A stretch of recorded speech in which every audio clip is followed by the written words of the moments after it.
नमस्कार साथियों, NMF news देख रहे हैं आप। आपके साथ मैं हूं अनुपम प्रसून। अभी कुछ दिन पहले पुतिन और ट्रंप की मुलाकात हुई थी अलास्का में, और उसके बाद इस मीटिंग का असर दिखने भी लगा। कुछ घंटे पहले ही डोनाल्ड ट्रंप की मुलाकात हुई है यूरोप के कई देशों के प्रमुख के साथ, और सबसे दिलचस्प बात यह कि उसमें जेलेंस्की भी मौजूद थे। जेलेंस्की की मौजूदगी में, और जेलेंस्की की बॉडी लैंग्वेज इस बार बिल्कुल बदली हुई थी। जेलेंस्की के हाव भाव और चेहरे पर मुस्कान ये बता रहा था कि शायद सब कुछ ठीक करने की कोशिश की जा रही है। अब इसके पीछे अलग अलग तर्क दिए जा रहे हैं कि जितने भी यूरोप की कंट्रीज थीं, उनके जो प्रमुख थे उन्होंने जेलेंस्की की खिंचाई की और कहा कि पिछली बार वाली गलती इस बार ट्रंप के सामने मत करना, वरना भुगतना पड़ेगा। डोनाल्ड ट्रंप ने अभी कुछ दिन पहले ही पुतिन से मुलाकात की, और उसके बाद ये मीटिंग होना, कहा जा रहा है कि अब रूस और यूक्रेन के बीच एक कोई ना कोई निष्कर्ष निकल सकता है, युद्ध रुक सकता है, ऐसी बातें कही जा रही है। और इसके बाद चर्चा अब ये भी होने लगी है कि हो सकता है कि अगर ऐसा हो तो अब वर्ल्ड ऑर्डर भी बदल जाए, क्योंकि ऐसी मीटिंग बहुत सारी, जैसे 1945 में याल्टा सम्मेलन हुआ, इसके अलावा जेनेवा 1955 में हुआ जेनेवा सम्मेलन, क्यूबा मिसाइल संकट जब हुआ था तब कैनेडी और ख्रुश्चेव मिले थे, उस वक्त की मीटिंग भी काफ़ी यादगार रही, और उसके बाद भी दुनिया ने परिवर्तन देखा। फिर रेकजाविक शिखर सम्मेलन 1986 में हुआ, हेलसिंकी शिखर सम्मेलन 2018 में हुआ, एक लंबी लिस्ट है इसकी। जब जब ऐसे रूस और अमेरिका के नेता मिले हैं और किसी एक बड़े इशू पर मिले हैं, तो कुछ ना कुछ दुनिया में हलचल हुई है। तो क्या इस बार भी वही होने वाला है? हम इन सारे विषयों पर बातचीत करेंगे। मेरे सहयोगी पंकज प्रसून हमारे साथ जुड़ रहे हैं।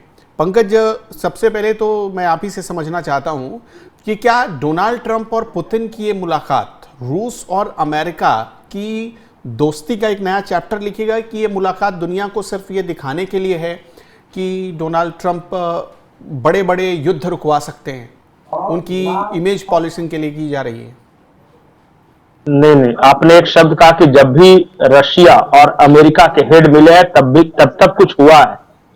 मैं उसको थोड़ा सा सुधार देता हूं कि जब जब रूस और अमेरिका के राष्ट्राध्यक्ष मिले हैं तब किसी देश की लंका लगी है। और मैं आपको उदाहरण के साथ बताता हूं। 1945 में दूसरे विश्व युद्ध के बाद मिले, स्टालिन मिले थे, उसके बाद विंस्टन चर्चिल थे और अमेरिका के राष्ट्रपति थे। क्या हुआ था पता है? जर्मनी का विभाजन, जर्मनी की लंका लगी थी। उसके बाद आप क्यूबा संकट की बात कर रहे हैं ना, क्यूबा की लंका उसके बाद ही लगी। इस बार मिले हैं और यूक्रेन की लंका लगने वाली है। इस बात को साइन मुहर के साथ रख लीजिए। यूक्रेन की लगने वाली है और वो पूरी बैठक उसी तरह से हो ही रही है। अब हुआ क्या है कि दमिश्क जो इलाका है या जो उत्तर का इलाका है, वहां पे रशिया का कंप्लीट कंट्रोल है। रशिया ने कहा ये तो नहीं छोड़ेंगे, क्रीमिया नहीं छोड़ेंगे, तो वो तो दे दो। तो वो रशिया को वो देने के लिए राजी हो गया है। अमेरिका, यूरोपियन यूनियन राजी हो गया है। तो जब अब्बा दादा राजी हो गए तो बेटा बेचारा क्या करेगा? देना ही होगा यूक्रेन को। तो एक तो एरिया लूज किया, दूसरा ये नाटो में शामिल होने के लिए सारा युद्ध छेड़ा था, तो अब नाटो में शामिल नहीं होगा, इस बात के लिए लगभग तय हो गई है। हाँ, तय हो गया कि नाटो में शामिल नहीं होगा, ये हो गया। तीसरा, एक यूक्रेन में जो इन्वेस्ट कर रहा था अमेरिका या यूरोप, एक रेयर अर्थ मिनरल्स के लिए ये इन्वेस्ट कर रहा था, कि पैसे लगा रहा था, बाद में अगर रशिया वहां से जाएगा तो वहां पे तो हमारा ही दबदबा रहेगा, वहां निकालेंगे। वो इलाका रशिया ने कब्जा कर लिया है। अब ट्रंप कह रहा है, कहा पुतिन भाई हाथ मिला लो यार, हमको भी कुछ दे दो। बोला उस जोकर को मैं देख लूंगा। ये चल रहा है। अब आपने देखा होगा कि दिखाने की बड़ी कोशिश कर रहा है कि वो बहुत चिल्ड है, बहुत कूल है वगैरह। सबसे पहले तो अमेरिकी राष्ट्रपति बार बार इसकी बेइज्जती कर रहे हैं। कमेंट सुन रहा था, उन्होंने कहा कि प्रेसिडेंट बनने से पहले जेलेंस्की जो कॉमेडी करते थे, बिल्कुल उसी अंदाज में नजर आए हैं वो ट्रंप की मीटिंग में, और जो यूरोपियन कंट्रीज के थे उसमें बड़ा जॉली मूड में। और अमेरिकन इसके बार बार बेइज्जती कर रहे, बोले और आर्मी ड्रेस पहना कि नहीं? तो बोला नहीं, सूट पहन के आया। तो सूट अपना है? बोला नहीं, मेरे पास एक ही है। बोला भाड़ा पे नहीं लिया ना? इस तरीके का अपमान कर रहे हैं। किसी राष्ट्र के राष्ट्राध्यक्ष से कह रहे हैं कि भाड़े पे सूट लेके आया है, मेरे पास सिंगल सूट है। और ये कर रहा है। ये होता है बड़े पावर्स के हाथों में खेलने का नतीजा। और ये हो रहा है, हम अपनी आंखों के सामने देख रहे हैं।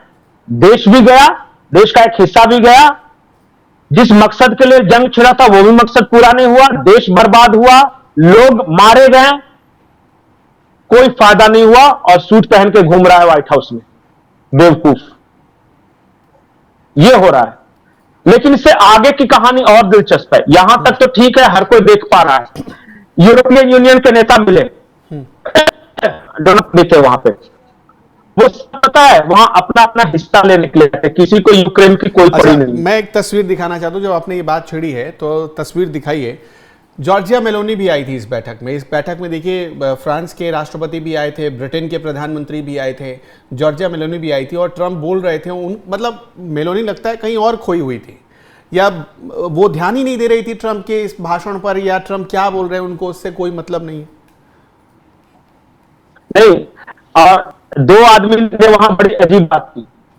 एक फ्रांस के राष्ट्रपति थे वो और मेलोनी, ये दोनों, इन दोनों ने लगा कि ट्रंप की कुछ पड़ी नहीं इनको, और दोनों बीच बीच में मुस्कुरा रहे थे, बोले सब नोबेल पीस प्राइज के लिए कर रहा है ये, बाकी सब कुछ सीरियस नहीं है, इसको नोबेल प्राइज दिलवा दो, नहीं तो पता चलेगा कि स्वीडन पे बम मार देगा ये, अगर इस बार नहीं दिया तो।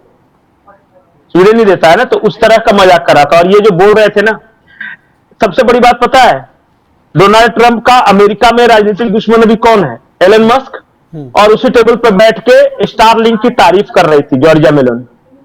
और जब इंडिया के बारे में बात करने लगे ना कि इंडिया में हमने टैरिफ लगा दिया, तो उनके चेहरे का एक्सप्रेशन बदल गया, बोले हमारे मोदी वाला इंडिया को तुम टैरिफ लगा रहे हो, ये सब चलते रहे। उस तरह का एक्सप्रेशन था ये। एक नमस्ते वाला इनका चल रहा है कि सामने वाले ने हाथ मिलाया, नमस्ते कर रहे हैं, तो अच्छा है, भारतीय रंग में रची बसी है, बढ़िया है, दिक्कत क्या है उसमें?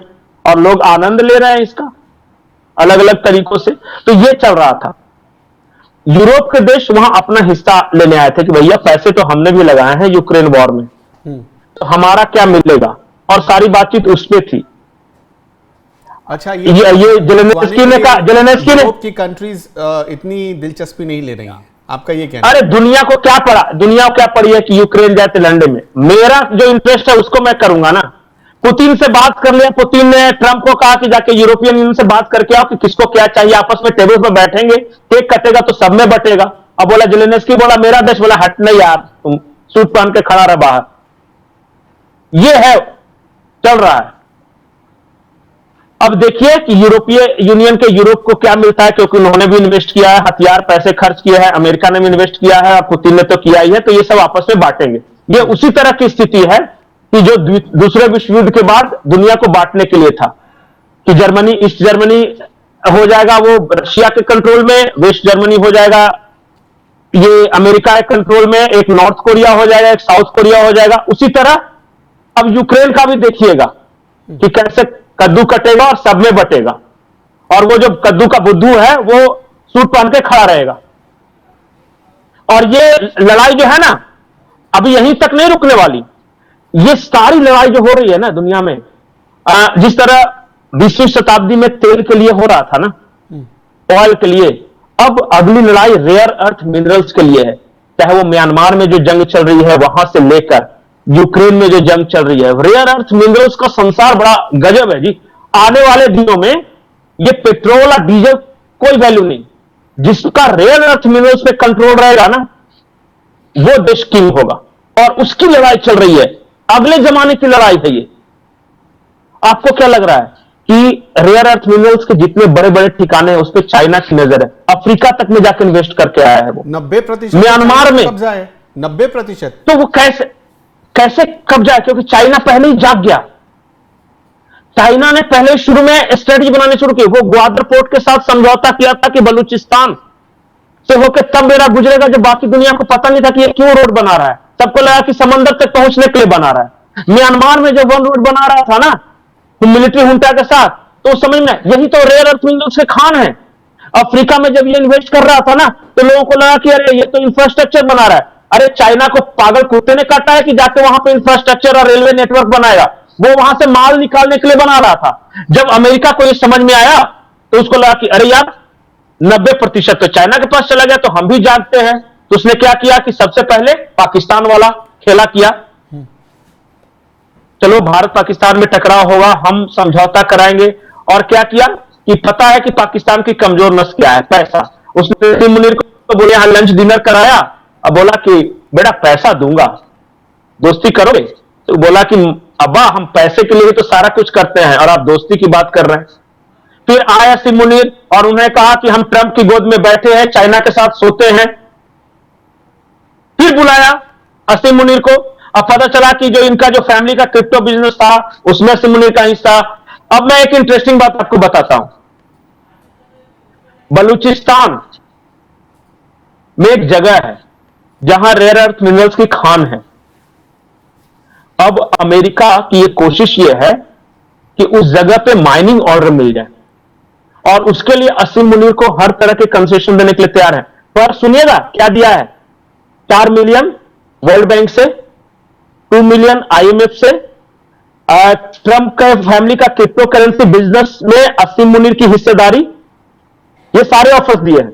उसके बाद असीम मुनीर ने कहा कि बलूचिस्तान में तब आप काम कर सकिएगा जब हम कंट्रोल में आएंगे। तो क्या किया इन्होंने, बलोच लिबरेशन आर्मी पर प्रतिबंध लगाया अमेरिका ने उसके कहने पर। ये सब कर रहा है वो, ताकि वहां जो है वहां माइनिंग ऑर्डर्स ले सके, उसकी जल्द खबर आएगी। अब चाइना को देखिए, चाइना ऑलरेडी वहां इन्वेस्ट कर चुका है। वो सीपीईसी जो बोलते हैं वो पूरा ग्वादर का जाइएगा ना, एक आर्क टाइप का इलाका है और वो आर्क के बीचों बीच में वो रेयर अर्थ मिनरल्स है और चाइना था उसकी घेरेबंदी कर रहा था कि वहां से हम निकालेंगे। अब चाइना नाराज है कि अरे यार हमने इतने पैसे लगा दिया, इतना कर्जा दे दिया और ये अमेरिका से पैसे लेकर असीम मुनीर बिगड़ गया। तो वहां के जो गवर्नमेंट से बात किया, चाइना ने गलती यही कर दी कि असीम मुनीर को नहीं पकड़ के वहां शाहबाज को पकड़ा। बोला यार तुम क्या कर रहे हो, तो शाहबाज गए यहां, उन्होंने भेजा अपने वो कौन रक्षा मंत्री को, ख्वाजा आसिफ को। और जब यहां चाइना में गए तब तक असीम मुनीर अमेरिका में था, क्योंकि अमेरिका को पता था कि आर्मी वाले को पकड़ो, वही हेड है सब। ये चल रहा है वहां पे। आने वाले वक्त में मैं आपको अब बता रहा हूं कि आप में से बहुत सारे लोगों को याद नहीं होगा गल्फ वॉर फर्स्ट। क्या हुआ था कि इराक ने कुवैत पे आक्रमण कर दिया था और उसी आक्रमण का सहारा लेके, कमजोर देश था कुवैत, कुवैत की तरफ से अमेरिका खड़ा हो गया और उसको गल्फ वॉर 1 बोलते हैं। और उसके बाद अमेरिका और सीआईए का पूरा पकड़ हो गया, पूरा ऑयल लॉबी पे कब्जा हो गया, इराक बर्बाद हो गया, कुवैत पे अमेरिका चलेगा। अब रेयर अर्थ मिनरल्स को लेकर म्यांमार में और पाकिस्तान में यही होने वाला है। चलिए, दोनों जगह चाइना और अमेरिका पहुंच चुके हैं। सीआईए म्यांमार में ही पहुंच चुका है और सीआईए पाकिस्तान में पहुंच गया है। ये कहा जा सकता है कि ये जो अलास्का की मीटिंग है इस पर पूरी दुनिया का एक बड़ा फ्यूचर निर्भर करेगा। और जो भी अब चूंकि रूस यूक्रेन युद्ध जब रुकेगा, ऑफिशियली जब रुकेगा और उसके बाद के जो परिणाम आएंगे उसका बिल्कुल सबसे ज्यादा असर रहेगा, सबसे ज्यादा। अब देखना होगा उसके बाद पता है उसके बाद क्या होगा। उसके बाद क्या होगा कि रशिया और चाइना एक तरफ मिलेंगे और वो अफगानिस्तान और पाकिस्तान की तरफ आंखें गड़ाएंगे। उधर अमेरिका के साथ डील कर चुका होगा पाकिस्तान आर्मी। म्यांमार में क्या होगा कि मिलिट्री हुंटा है चाइना की तरफ और जो विद्रोही है वो अमेरिका, और ये आंग सांग सुकी सब अमेरिकी है। अब तो खेला शुरू हुआ है। देखिए ये जो रखाइन प्रांत है ना, वहां रेयर अर्थ मिनरल्स का भंडार है। चलिए पंकज जी, बहुत बहुत शुक्रिया। दर्शकों आपका क्या कहना है इस खबर पर हमें कमेंट सेक्शन में जरूर बताते चलिएगा। नमस्कार।